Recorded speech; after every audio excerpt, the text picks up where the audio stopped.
Good afternoon, Professor Driver. We would like to ask you some questions about the conference you are going to lead, the lecture you're going to be today.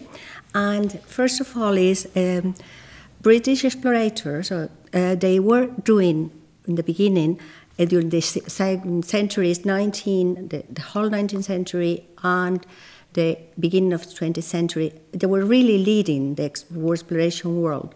What is actually nowadays doing the world, the Geographical Society, or Royal Geographical Society, and the explorers, British explorers doing now? Today? Yes, today. Oh, wow. There's a very lively exploration tradition. I mean, they're still climbing Everest, and they're still going to the poles, and they're still being adventurers and doing things that have never been done before. But that gets more and more difficult to do, doesn't it?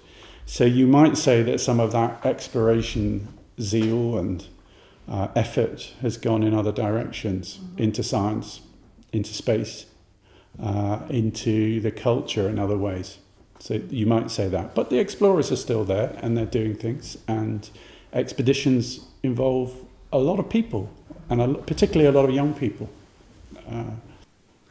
That's very good. Do you think they're still leading, or you have much more concurrence? The British don't lead the world, no. The British don't lead the world. And in fact, in the 19th century, yes, the British economy was very strong and very powerful, but if you're looking to big travellers and explorers, you have to look to Alexander von Humboldt. And he's exploring the Hispanic world, and he's writing in French and German. And that is a big inspiration for the British. So there are various traditions in the 18th and 19th century, and the British is just one. Oh, great. Well, you were investigating about the hidden explorers and inspirations. What do you think of those stories? But why was exactly your interest in those things? What led you to do that? It's a very good question, What led me to start the project was the thought that exploration was being written and talked about in one way only, and in the same way over and over again. So all the focus on the leader, and all the focus on the idea of the lone explorer, the individual explorer, and very little about the team, or about the local support, or even about the publishers or the people who raise the money back home. So I wanted to think about exploration in a new way as a kind of shared project in which lots of people were involved, and not just the leader, if you like. Yeah. That's great. So this afternoon, what is the subject of your lecture? Well, we'll be talking about the exhibition that we did on the subject of hidden histories of exploration, and this was a research project across the collections of the Royal Geographical Society, which are very large and go back a long time, even before the Society was founded in 1830. And these are maps and documents and books and photographs and some film as well. And so we wanted to use all these collections of wonderful materials to see if we could tell a different story about exploration and talk about the people who'd been hidden from the conventional story.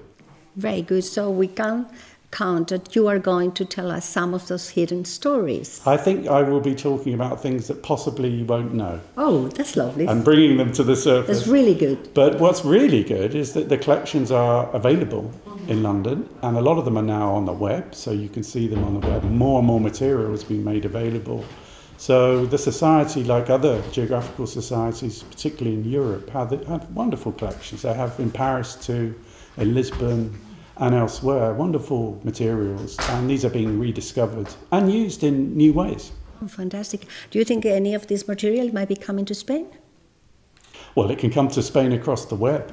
But we do, part of the web, of course. But they also have a travelling exhibition. There are travelling exhibitions that can be borrowed, and the Royal Geographical Society has a number of travelling exhibitions, and they do travel.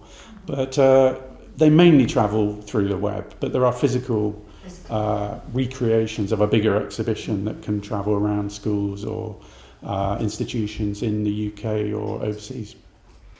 Well, thanks very much, Professor. That's been very, very, very interesting. Thank you.